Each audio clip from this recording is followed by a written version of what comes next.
هنعمل النهاردة كفتة فراخ، كفتة احترافية جدًا، هاقول لِك تريكات كده وحركات فيها تعملي أحلى كفتة فراخ، وهتاكلي أحلى كفتة فراخ، شوية تكات كده هتطلّعها في حتة تانية خالص.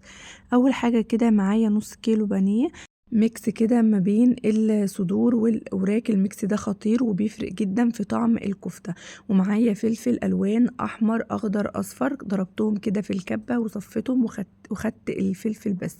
ومعايا معلقتين 3 كده من البقدونس، ومعايا كده معلقة كده من الدهنة أو اللية المتوفر عندِك، ومعايا معلقة من البيكنج باودر، ومعلقة من النشا، وحطيت بصلة برضه ضرباها مع الفلفل الألوان بتاعنا، وبرضه معانا فصين توم. هاحط التوابل بتاعتي: كمون، الفلفل الأسود، 7 بهارات فراخ، ويعني فقط لا غير. عايزة تحطي بصل باودر وتوم باودر تمام، ما حطيناش بقى بقسماط ولا دقيق ولا كل الكلام ده.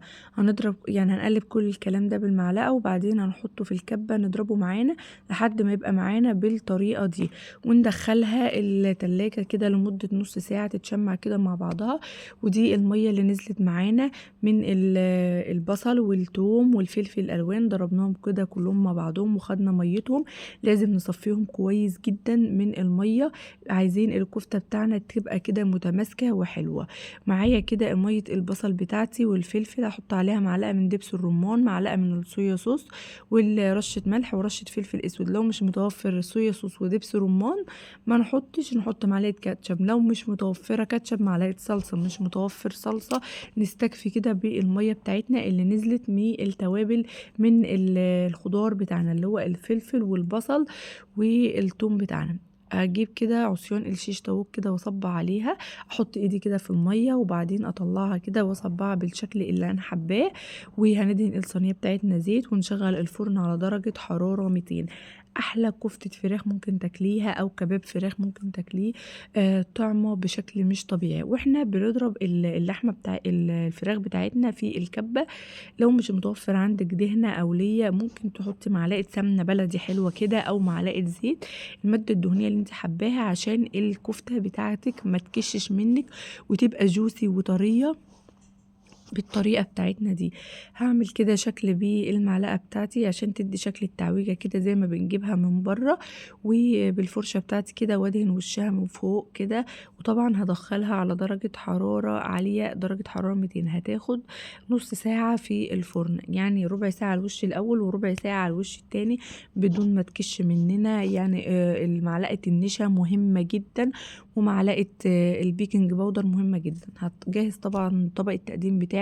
هجيب كده رغيفين عيش بلدي او عيش شامي، العيش المتوفر عندك، وهدهنه بالميكس الخطير اللي احنا عاملينه ده، اللي هو مية الخضار بتاعتي اللي هو الفلفل الالوان والبصل والثوم كده، ومعلقه دبس رمان على معلقه صويا صوص كده بتخلي الطعم خطير. واقطع بصل كده وشويه خضره معانا وطماطم، بصل وطماطم وبقدونس، والبقدونس مهم جدا في الكفته بتاعتنا. ممكن بقى اعملهم بفلفل اسود وسماق، فلفل اسود وبابريكا مدخنه، اي نوع توابل متوفره عندنا. هتاكلي احلى طبق كفته فراخ او كباب فراخ بطريقه سهله وبسيطه. هرش التوابل بتاعتي، وطبعا في الوقت ده بجهز الكفتة بتاعتي في الفرن. زي ما انتم شايفين الكفتة بتاعتي طلعت كده، يعني ما كشتش مننا، تحفة، ريحتها حلوة قوي، كباب فعلا. طبعا عايزة طعم الكباب او الكفتة بتاعتي يبقى واضح قوي، هحط معلقة يعني واحدة فحماية كده مولعاها، وعليها رشة زيت او رشة خل كده، وادخلها الفرن كده ولحد ما يبقى ريحتها كلها فحم كأننا وشوينها بالظبط على الفحم. وطلعت الكفتة بتاعتي جوسي كده وطرية طراوة يعني مش طبيعية. الدهنة اللي احنا حطيناها فرقت جدا في طعم الكفتة بتاعتنا.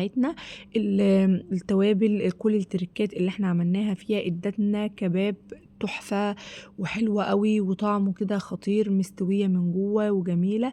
هتاكلي احلى كفتة فراخ او كباب فراخ بالطريقة السهلة البسيطة من بره، واقتصادية جدا. من نص كيلو بانيه على صدور عمل لنا يجي 15 16 سبع كفتة كده، حاجة كده في منتهى الجمال. تجهزيها طبق جنب طبق مكرونة، طبق رز بسمتي، شوية بطاطس محمرة كده تاكليها بالعيش، حاجة كده في منتهى اللذاذة والجمال. ما تنسيش كل التركات اللي قلت لك عليها تعمليها، واحنا بنضرب البانيه مع الصدور في الكبة، من يعني ايه ما نبالغش في الضرب قوي عشان مش عايزينها تسمغ مننا قوي زي كفتة اللحمة بتاعتنا.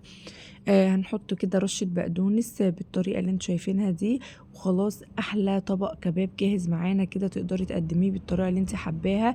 حبة خضار كده، بصل مع طماطم مع شوية بقدونس كده في رغيف العيش، والف هنا وشفا على قلبك.